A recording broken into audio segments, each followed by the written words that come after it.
OpenAI just chose 4 new members for their board of directors. They could not have chosen a worse cast of characters. And there seems to be a pattern here.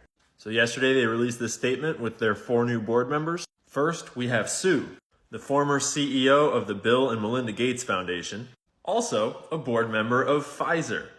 She's also a member of the President's Council of Advisors on Science and Technology. But for some reason, when the White House wanted to write her bio, they thought that her 2 most prominent positions at Pfizer and the Bill and Melinda Gates Foundation shouldn't be on this page. I wonder why.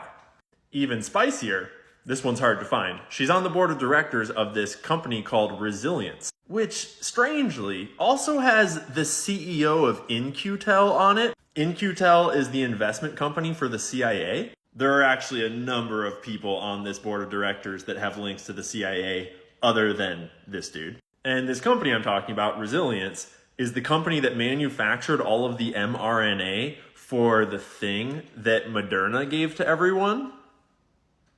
Kind of weird.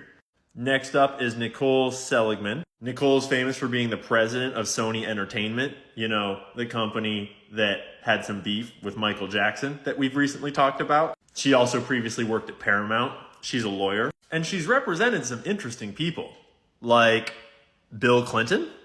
And if you know the Iran-Contra scandal, she represented Oliver North in those trials. In this old article from the Washington Post, they talk about how, by all accounts, Seligman has won the trust and confidence of both President and Hillary Rodham Clinton. The First Lady thinks the world of her, says Mrs. Clinton's press secretary. Man, that's some high praise from a really great person. What a good endorsement. For those of you keeping track of how many Zionists are on the board of OpenAI, she's also Jewish. I believe that brings the total to 3 out of 7. I'm not totally sure if there's more or not. Because, you know, I can't think of anything better for Israel's public image than to have the AI that's giving everyone answers to their questions about the world, answers that are pro-Israel. And then we have Fiji, who is the CEO of Instacart, but she spent a decade working at high positions at Facebook. At the top, she was the head of the Facebook app. That's in addition to the Facebook executives already on the board, like Brett Taylor, who was the CTO. And he was the chairman of old Twitter when, you know, free speech was like totally good on Twitter. And we have Adam D'Angelo, who was high school friends with Mark Zuckerberg and the CTO of Facebook. So that's 3 former Facebook executives. And last but not least, the crown jewel, Larry Summers, former U.S. Secretary of the Treasury, former chief economist at the World Bank. He was heavily involved in repealing Glass-Steagall, which is what allowed banks to gamble with all of our money in the stock market and cause the crazy bubbles and the crazy crashes that we've seen since. He was instrumental in both setting the stage for the '08 financial crisis, and then he was instrumental in the government allocation of our tax dollars to bail out his friends in the banks. I can't think of anyone that I would want farther away from the ethical development of AI than Larry Summers. As just one example of his high ethical standards, in the 90s, what's called the Summers Memo came out.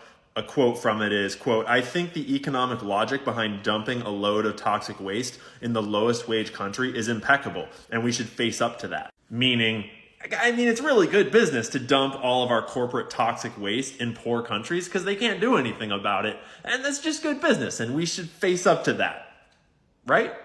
And then obviously Sam Altman is also back on the board, making a total of 7 people on the board of OpenAI, and I don't want any of them anywhere near the development of AI technology.